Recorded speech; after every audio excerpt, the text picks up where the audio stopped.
ये मैं पूरी खबर आपको दैनिक भास्कर के हवाले से बताने जा रही हूं, जब हिडन कैमरा ने कैद किया बहराइच के उन उपद्रवियों की पूरी दास्तान। आप ये पूरा वीडियो अंत तक देखिएगा और समझिएगा कि आखिर ये बहराइच वाली जो हिंसा है जिसको हुए अब तक 10 दिन हो चुके हैं, उस दिन क्या बीता और कैसे हुआ। तो एक कोट सुनिए। कल तो हम लोग महाराजगंज में थे, 2 एजेंसी जल गई, गाड़ियां जल गई, दुकानें जल गई, कई महंगी महंगी गाड़ियां फूंक दी गई, कई बंदे एक साथ गए थे। जरूरी नहीं कि हम ही फूकेंगे, जिसका नंबर आएगा वही फूंक देगा। कुछ लोगों ने गद्दारी कर दी, नहीं तो पूरा महाराजगंज खत्म हो जाता। पुलिस वालों ने टाइम दिया था 2 घंटे, सारे पुलिस वाले हट भी गए थे। दैनिक भास्कर के इस हिडन कैमरे पर सच मानिए यह कबूलनामा है बहराइच हिंसा में शामिल उपद्रवियों का। बहराइच के महाराजगंज में हिंसा में कौन लोग शामिल थे, उसे रोकने में पुलिस क्यों फेल हुई, क्या ये सब कुछ पहले से प्लान था? इसको लेकर दैनिक भास्कर ने 5 दिन तक महाराजगंज और उसके आसपास के गांवों में इन्वेस्टिगेशन की और इन्होंने 3 उन महत्वपूर्ण किरदारों को ढूंढा। महाराजगंज से 5 किलोमीटर दूर बेडवा गांव की सड़क पर उन्हें 2 युवक मिले। अभी पूरी बात मैं आपको दैनिक भास्कर के हवाले से बता रही हूँ। वो कहते हैं कि महाराजगंज से 5 किलोमीटर दूर बेडवा गांव की सड़क पर हमें 2 युवक मिले। हमने जानना चाहा कि क्या वो हिंसा में शामिल थे। शुरू में तो उन्होंने इनकार किया, लेकिन काफी देर बातचीत हुई तो उन्होंने उपद्रव को सिलसिलेवार तरीके से बताना शुरू किया। तो आप सुनिए। युवक सबूरी मिश्रा ने कहा, कल यानी 14 अक्टूबर को हम लोग महाराजगंज में थे। रिपोर्टर ने सवाल किया कि तुम लोगों ने फूंका था? इस पर युवक कहता है, हाँ हाँ और क्या, गाड़ियां जल गईं, दुकानें जल गईं, कई महंगी महंगी गाड़ियां फूंक दी गईं, कई बंदे एक साथ गए थे। जरूरी नहीं कि हम ही फूकेंगे, जिसका नंबर आएगा वही फूंक देगा। दूसरे युवक प्रेम मिश्रा ने कहा कि कुछ लोगों ने गद्दारी कर दी, नहीं तो पूरा महाराजगंज खत्म हो जाता। पुलिस वालों ने टाइम दिया था 2 घंटे। इस पर पहले युवक ने कहा कि तभी तो सारे पुलिस वाले हट भी गए थे। कुछ आदमी गद्दारी कही गए ने पूरा महाराजगंज खत्म हो जाता। इस वाले टाइम दी ना 2 घंटा का। लोग जनता पूरी पागल हो गई कि अब एक बार मुसलमानों को गिरा देना है। क्या समझो, ये एजेंसी जल गई, गाड़ियां जल गई, तो दुकानें जल गई। तो कई बंदे थे, अब कोई हम जरूरी थोड़ी ना हम ही फूकेंगे, जिसका नंबर आ गया है वही फूक देगा। तो सारे पुलिस वाले हट भी गए, सारे हरदी थाने के थे जो हमारे क्षेत्र के, ये वहाँ मौजूद थे। अच्छा, मूर्ति में, ठीक। इन लोगों ने गद्दारी की वहाँ। ये सारे सस्पेंड हो गए हैं, दूसरे आए। दोनों युवक जिस उपद्रव की बात बता रहे हैं वो 14 अक्टूबर को हुआ था और उस दिन राम गोपाल मिश्रा की शव यात्रा निकाली गई। आसपास के गांव से सैकड़ों की संख्या में लोग शामिल हुए थे और इस दौरान महाराजगंज में विशेष वर्ग के घरों और दुकानों पर धावा बोल दिया गया। यहीं पर हीरो बाइक की एजेंसी में आग लगा दी गई। उसमें 25 से 30 गाड़ियां जलकर राख हो गई।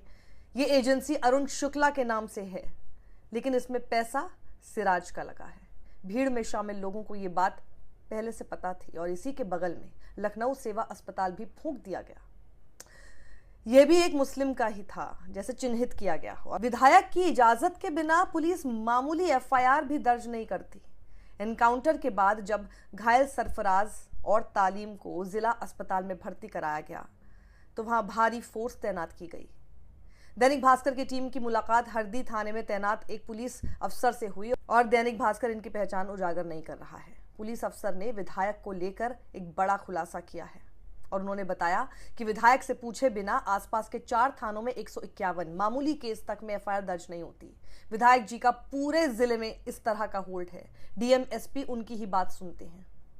पुलिस अफसर ने बताया, मुझे सूचना मिली है कि राम गोपाल मिश्रा की पहले से ही अब्दुल हमीद के परिवार से टसल चल रही थी। अब्दुल का बेटा जिसने गोली मारी है वो बदमाश है।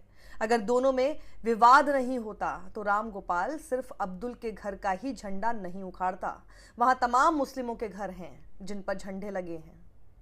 एक आया, हाथ से इशारा किया, छत से 3 लोगों ने भी हाथ हिलाया। दैनिक भास्कर ने इस हिंसा में लापरवाही पर हटाए गए तत्कालीन थाना प्रभारी एसके वर्मा से मोबाइल पर बात की। उन्होंने बताया, महाराजगंज कस्बे में विसर्जन के लिए 15 से ज्यादा मूर्तियां मौजूद थीं। पूरी यात्रा साधारण चल रही थी। इस घटना यानी 14 अक्टूबर वाली घटना का पूरा विवाद हाथ हिलाकर इशारा करने के बाद ही शुरू हुआ था।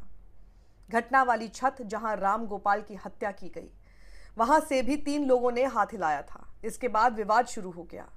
मैंने उसी समय कहा था मुकदमा लिखवा दे रहा हूं, लेकिन अब गाना बजाने की बात सामने आ रही है। मुझे नहीं पता गाना बजाने की बात कहां से सामने आई है। जुलूस में बवाल होने से पहले एक व्यक्ति आए और निकल गए, इसके बाद में चीजें बढ़ने लगी। अब ये घटना पहले से प्लान लग रही है। अचानक से हुई कोई भी घटना इतने लंबे समय तक नहीं चलती। इससे पहले मैं कई बार देवी पाटन मेले का प्रभारी रह चुका हूं, उन्होंने बताया। और अब विधायक ने क्या कहा? हमने महसी से भाजपा विधायक सुरेश्वर सिंह से बात की, ऐसा दैनिक भास्कर ने बताया, और सवाल किया कि आपकी मर्जी से थानों में एफआईआर तक दर्ज नहीं होती? क्या उपद्रव की जानकारी आपको नहीं थी विधायक जी? इस पर विधायक ने कहा कि महसी पुलिस चौकी की पूरी जिम्मेदारी है। वहीं सिपाही से हेड मुहर्रिर हो गए और फिर दरोगा हो गए। पूरी जिम्मेदारी थाना प्रभारी और सीओ की है। थाने से 500 मीटर दूर हंगामा होता है, इन्हें पता ही नहीं चलता। हमने हटाने के लिए शिकायत भी की थी, लेकिन कोई कार्रवाई नहीं हुई। घटना शुरू हुई जिसमें विसर्जन में आचार्य संदीप का गाना बज रहा था। उसमें पाकिस्तान मुर्दाबाद की बात कही जा रही थी। क्या पाकिस्तान मुर्दाबाद का नारा लगाना गलत है? पाकिस्तानियों को ही आपत्ति हो सकती है। डीजे की लीड निकाल ली गई थी। इंस्पेक्टर खड़े थे, चौकी इंचार्ज खड़े थे, उनको ले जाकर थाने बैठा लेते तो बात ही आगे नहीं बढ़ती। पूर्व विधायक बोले, रात 12 बजे के बाद घटना की हुई प्लानिंग 2-2 किलोमीटर पर लगाई आग। तो दैनिक भास्कर की टीम इसी क्षेत्र के पूर्व विधायक और सपा नेता के ओझा से मिलने पहुंची। ओझा महसी विधानसभा से बसपा के विधायक रह चुके हैं। साल 2022 में समाजवादी पार्टी के टिकट पर उन्होंने चुनाव लड़ा। उन्होंने बताया लड़का उनकी यानी अब्दुल हमीद छत पर चढ़कर झंडा फाड़ रहा था, जिसके बाद उसकी हत्या हो गई। ये केवल एक घटना थी। रात 12 बजे डेड बॉडी जिला अस्पताल में थी और भीड़ इकट्ठी हो रही थी। इसी बीच जनता ने विधायक जी यानी सुरेश्वर सिंह को खदेड़ दिया। जब उन्होंने देखा मेरा विरोध हो रहा है तो वो दंगाइयों के साथ हो गए। उसके बाद कुछ गांवों में ऐसी घटनाओं को अंजाम दिया गया। 2-2 किलोमीटर पर आग लगाई गई। क्या पुलिस फोर्स कम थी? दैनिक भास्कर की टीम फिर थाना हरदी पहुंची, जहां थाने में तैनात मुंशी मिले और मुंशी से इन्होंने हिडन कैमरे पर बात की और उन्होंने कहा कि इस विसर्जन के दौरान महाराजगंज कस्बे में पुलिस बल की कमी थी। केवल हमारे एक थाने का पुलिस बल मौजूद था। उन्होंने कहा हमारे क्षेत्र में कुल 4 जगह मूर्ति विसर्जन होता है, जिसमें महाराजगंज पहले से सेंसिटिव रहता है। हम लोगों ने जिले से अतिरिक्त पुलिस बल मांगा था, लेकिन वो नहीं मिला। और इससे पहले हम लोगों को अतिरिक्त पुलिस बल मिलता था। हम अपने थाने और चौकी की पुलिस के साथ पूरे कार्यक्रम को करवा रहे थे। चूंकि कस्बे में 15 से अधिक मूर्तियां थीं, उसी तरीके से पुलिस बल जगह जगह पर मौजूद था। और वहीं एसडीएम बोले आरोपी के पास 4 लाइसेंसी हथियार। महाराजगंज में कोई मैजिस्ट्रेट नहीं तैनात था। इसके बाद दैनिक भास्कर की टीम महसी तहसील के एसडीएम अखिलेश सिंह, जो कि अब हटा दिए गए हैं, उनसे मिलने पहुंची।